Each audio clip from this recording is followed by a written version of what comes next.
Привет, стрельцы! Сегодня у нас расклад «Как привлечь успех в январе и вообще денежный бум». И давайте в долгий ящик откладывать не будем, сразу начнем наш расклад.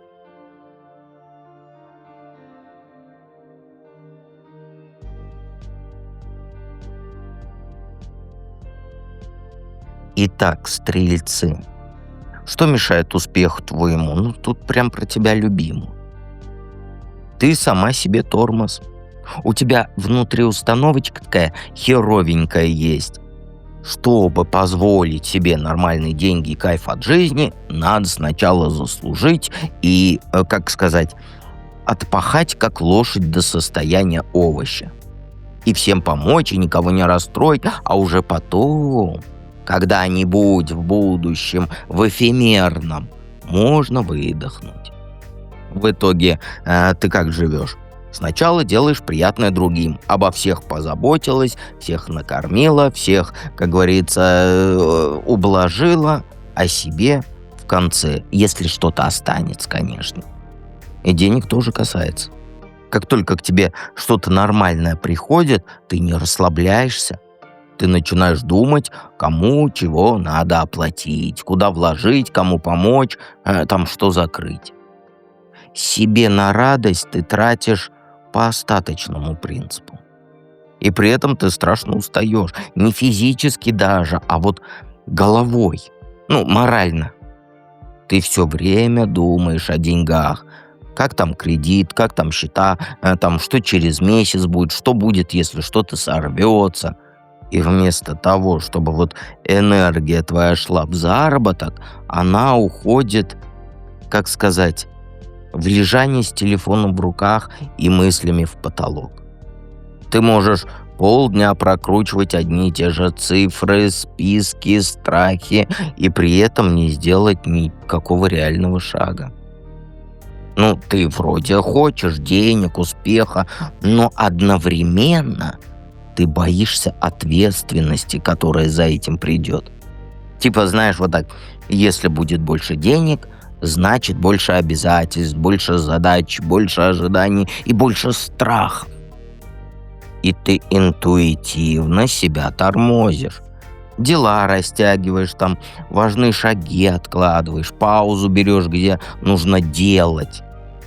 То есть ты сама себе тормоз, ты сама ставишь себе паузу, потому что страшно выйти на новый уровень.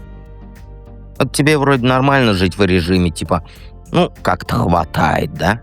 А мозг такой, а зачем тогда дергаться? Вот и все.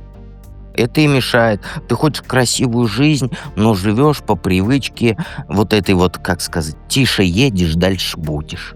Вот примерно вот так.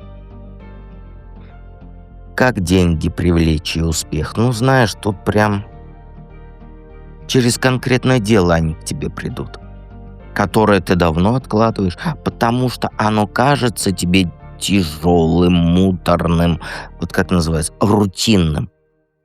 Типа сменить работу, поднять цены, выйти с доп. Услугой, там оформить себя официально, чтобы брать другие заказы. Ты сама знаешь, что делать. Вот про это речь. Ты каждый раз про это думаешь, вздыхаешь, себе говоришь потом, потому что это, не разовое усилие, а системный шаг.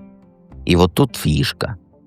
Успех в январе придет, когда ты перестанешь делать все сама на голом энтузиазме и начнешь строить себе нормальную схему. Не по принципу вот этому «возьму, что дали», да?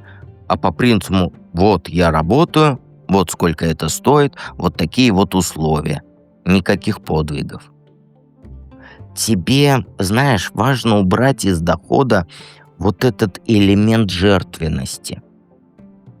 Там, когда ты на неудобные условия соглашаешься, когда ты перерабатываешь, когда ты работаешь с теми, кто мозг выносит, просто чтобы деньги не упустить. Ты сама себе обрезаешь поток.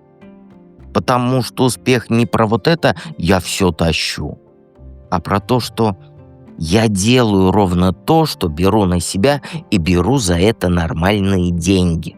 Понимаешь? Услышь меня.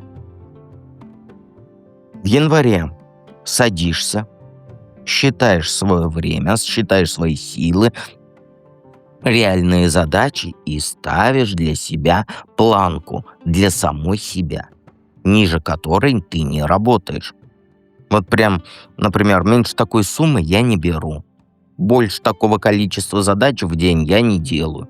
И придерживаешься этого закона. И как только ты начинаешь уважать свое время, не разбрасываться им за копейки и за комплименты, у тебя появится место под нормальный заказ, под нормального клиента, под нормальную работу. Ты перестанешь тонуть в мелочах.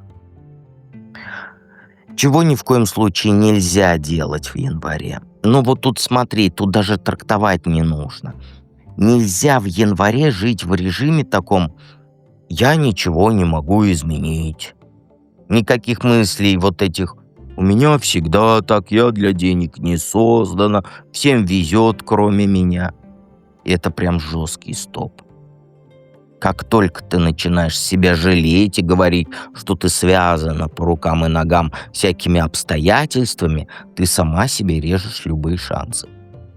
Ни одного решения нельзя принимать из состояния страха и чувства, что там выхода нет.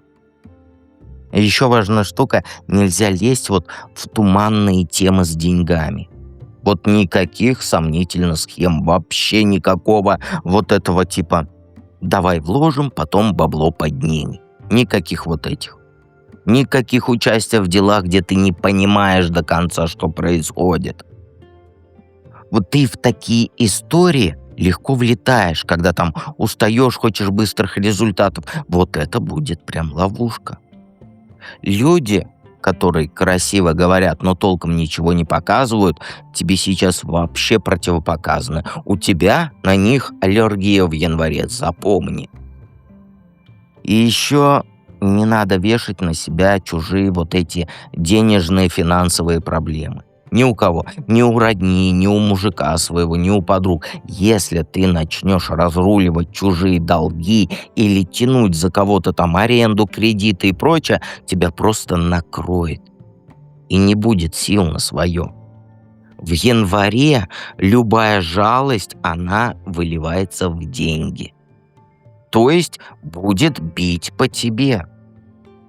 Твоя задача не брать лишнего, никого не спасать, не ввязываться в мутные истории и не сидеть в позе жертвы.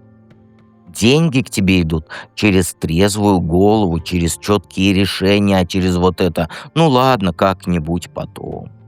И не через вот это «я так и живу, у меня крошка хлеба есть, мне хватит», никаких таких. Тебе сейчас, знаешь, нельзя молчать про свои потребности. И нельзя глаза закрывать на всякие ситуации. Как только ты снова уйдешь в эту внутреннюю тюрьму и начнешь ждать чуда, все заморозится. Поэтому никаких вот этих жалостливых сценариев, никаких мутных историй и никаких чужих вот этих финансовых спасений.